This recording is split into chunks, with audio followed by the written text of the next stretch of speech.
যারা ভবিষ্যতে IELTS preparation শুরু করবেন বা আইএলস পরীক্ষা দিবেন তাদেরকে আইএলস রিডিং এর উপর একটা ওয়ার্নিং দিয়ে রাখি। আর নতুনদেরকে শিখাতে গিয়ে পুরাতন যারা আছেন তাদেরকে একটু খুঁজে মেরে নেই। দেখুন, আইএলস এর 4টা মডিউলের মধ্যে সবচেয়ে কঠিন হচ্ছে গিয়ে রিডিং। এটা আমরা প্রকাশ্যে সবসময় বলি, যে ইউটিউবে বা পেজে যখন ক্লাস দিই, ক্লাসের মধ্যে বলে দিই যে সবচেয়ে কঠিন হচ্ছে রিডিং মডিউল। এখন রিডিংটা কঠিন কেন, রিডিংটা কঠিন কেন এই জিনিসটা নিয়েই অনেকে মাথা ঘামায় না। কারণ কি? কারণ আমরা বেশিরভাগ টিচার, আমি সহ বলবো, যখন আমরা টিচার নিয়ে কথা বলি এখানে, তো আমি ছোটো হয়ে বড় হয়ে একজন টিচার, তো আমাদের সমস্যা হচ্ছে কি আমরা বিজ্ঞাপন করতে গিয়ে শিক্ষার্থীদের নলেজে ভুল জিনিসটা প্রথমে গেঁথে দেই, যে ট্রিক্স অ্যান্ড টিপসের মাধ্যমে আইএলসে ভালো করা যাবে। এখন আপনার টার্গেট যদি 4.5 হয় তাহলে আপনি ট্রিক্স দিয়ে উদ্ধার পেয়ে যাবেন। এখন আপনার টার্গেট যদি 6.5 হয়, কখনো কোনো টিচার ওয়ারেন্টি দিয়ে, চ্যালেঞ্জ দিয়ে অন্তত বলতে পারবে না যে টেকনিক দিয়েই হয়ে যাবে। এখন ল্যাকিংসটা কোন জায়গায়, শিক্ষার্থীদের ল্যাকিংসটা কোন জায়গায়, এটা তো ফাইন্ড আউট করতে হবে, তাই না? ল্যাকিংসটা হচ্ছে অনুবাদ। এক কথা যদি বলি, ট্রান্সলেশন মানে অনুবাদ। যে যত কম অনুবাদ জানে তার পক্ষে ততই রিডিংয়ে খারাপ করার সম্ভাবনা বেশি।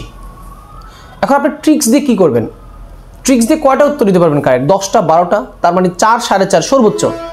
কিন্তু 5.5ও আপনি অর্জন করতে পারবেন না শুধু ট্রিক্সের মাধ্যমে।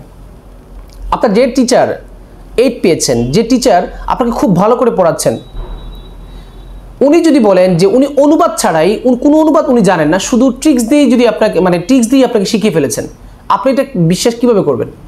কারণ ধরুন আমি অনুবাদ জানি, এখন আমি আপনাকে সিস্টেমটা শিখিয়ে দিতে পারবো। যেমন গ্রামাটিক্যাল, কখনো কখনো গ্রামার হেল্প করে, কখনো কমন সেন্স হেল্প করে, কখনো হচ্ছে গিয়ে কন্টেন্ট, কোন বিষয়ের উপর আলোচনাটা হচ্ছে সেটার কন্টেন্ট বোঝার কারণে কিন্তু উত্তর সহজে বের করা যায়। তো একটা না একটা স্কিল তো আপনার থাকতে হবে। সো সেক্ষেত্রে আপনার অনুবাদ যদি ক্ষমতা কম হয় তাহলে আপনি কখনো ভালো করতে পারবেন না। সো আপনাদের প্রতি অনুরোধ হচ্ছে গিয়ে, আপনার হাতে যদি 3 মাস সময় থাকে, এই 3 মাসের প্রতিদিন একটু একটু করে আপনি অনুবাদ বৃদ্ধি করার জন্য, অনুবাদের দক্ষতা বৃদ্ধি করার জন্য কাজ করবেন। এখন কিভাবে কাজ করবেন? প্রথমত হচ্ছে গিয়ে ক্যামব্রিজের বইগুলো আছে, ক্যামব্রিজের বইয়ের প্যাসেজ থেকে নতুন নতুন ওয়ার্ডগুলো নোট করবেন, সেগুলো মুখস্থ করার চেষ্টা করবেন। ওয়ার্ড শিখতে তো কোনো ক্যামব্রিজের কোনো টিচার লাগে না, অক্সফোর্ডের কোনো টিচার তো আপনার দরকার নেই। এখন ইউটিউব আছে, তারপর হচ্ছে কি আপনার বিভিন্ন অনলাইন ম্যাটেরিয়ালসগুলো আছে, তারপরে ChatGPT আছে, আর্টিফিশিয়াল ইন্টেলিজেন্স, সব সুবিধাগুলো আপনি পাচ্ছেন। সো দয়া করে আপনি কাউকে ব্লেম দেওয়ার আগে নিজেকে ব্লেম দেন। কারণ অনুবাদ যদি আপনি জানেন না, ধরুন প্যাসেজ আপনি কম বুঝেছেন, প্যাসেজের অনুবাদ বুঝতেছেন না, কিন্তু প্রশ্নের অনুবাদ যদি বুঝেন না, আপনি বলেন যে প্রশ্নের অনুবাদ না বুঝলে আপনি কীভাবে উত্তর দিবেন? সম্ভবই না। আপনার টিচার, আমাদের পক্ষে টিচিং করা সহজ, কারণ আমরা যে প্যাসেজগুলো যেগুলো পড়াই এগুলো আমরা আগে পড়ে আসি। সব টিচার, এমন টিচার এক্সপার্ট যারা, তাদের কথা বাদ দিলাম, এমন কোনো টিচার ওয়ারেন্টি দিয়ে বলতে পারবে না, যে বুকে হাত দিয়ে এরকম সৎভাবে বলতে পারবে না যে এমন প্যাসেজ সে পড়াচ্ছে যেটা আগে কখনো সে পড়েনি। আপনি 10-12টা প্যাসেজ যদি রিডিং ভালো করে পড়েন, আপনি অন্য স্টুডেন্টদেরকে পড়াতে পারবেন। সো পড়ানো খুব সহজ, কিন্তু নিজে স্কোর করে দেখানো তো সহজ না। সেক্ষেত্রে স্কিল দরকার, আর স্কিলটা হচ্ছে কি অনুবাদ। রিডিংয়ে এখন দেখবেন ইংলিশ মিডিয়ামের স্টুডেন্টরা খুব ভালো করে, যারা ছোটোবেলা থেকে ব্রিটিশ কারিকুলাম বা ইংলিশ মিডিয়ামে পড়ে আসছে, তারাই কিন্তু রিডিংয়ে 9 out of 9 অর্জন করতে পারে খুব সহজে। কারণ কি? তারা ওই এনভায়রনমেন্টে বড় হয়েছে। সো অন্তত প্রতিদিন রিডিং স্কিল বাড়ানোর চেষ্টা করেন। ট্রিক্স দেখুন, আপনি যদি অনুবাদ বুঝে ফেলেন তাহলে আপনার মোট আইএলস রিডিংটা বুঝতে আপনার সময় লাগবে 2 দিন।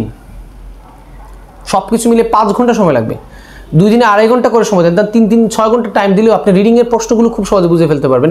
কিন্তু উত্তর বের করতে হলে আপনাকে অনুবাদ জানতে হবে। এখন আপনার টার্গেট অনুযায়ী আপনি কাজ করতে হবে। হ্যাঁ, যাদের টার্গেট কম তারা কিছু জিনিস বেছে বেছে পড়তে পারে, যাদের টার্গেট একটু হাই তারা অবশ্যই অনুবাদে ভালো করতে হবে।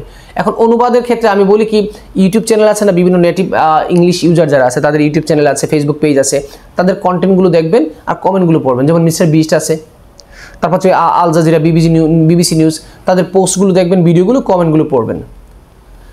আর রিডিং হ্যাবিটটা, যাদের রিডিং পড়ার অভ্যাস আছে, believe it or not, reading অভ্যাস আছে যাদের পড়ার, তারা রাইটিংয়ে ভালো করে, স্পিকিংয়ে ভালো করে, লিসেনিংয়ে ভালো করে, রিডিংয়ে ভালো করে। অর্থাৎ রিডিং স্কিলটা যদি আপনি বাড়াতে পারেন, দেখবেন বাকি সবগুলো আপনার ভালো হয়ে যাচ্ছে।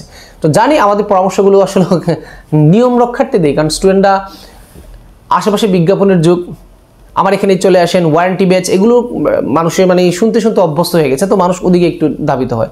সো আপনি যদি কাউকে ভালো পরামর্শ দেন, বেশিরভাগ ক্ষেত্রে সে নিবে না যদি তার ইনস্ট্যান্ট লাভ না হয়। তো আমরা তো 12 থেকে 15 বছর সময় ব্যয় করেছি ইংলিশের পিছনে, তাও কিন্তু আমরা মিস্টেক করি। তাহলে আপনি 3 মাসে কীভাবে উন্নতি করবেন? কে ওয়ারেন্টি দিবে আপনাকে? সো ওয়ারেন্টি দেওয়া এটা হচ্ছে কাইন্ড অফ, আমি কী বলবো, এটা বাটপারি সমান হয়ে যায়। সো দিতে পারে, অনেকে দেয়, অনেকে হয়তো বা অনেকের দক্ষতা ভালো দিয়ে দেয়। আমি নিজে ব্যক্তিগতভাবে পারি না, কারণ একজন স্টুডেন্টের 4.5-5 পাওয়ার ক্ষমতা এমনিতেই নিজের আছে, এটার জন্য ওয়ারেন্টি লাগে না। আরেকজনকে 50,000 টাকা 60,000 টাকা খরচ করে 4.5-5 পাওয়ার কোনো দরকার নেই। 4.5-5 যে কোনো স্টুডেন্ট পাবে, এটা ওয়ারেন্টি দিয়ে বললাম। আপনি নিজে কনফিডেন্ট মনে করতে হবে।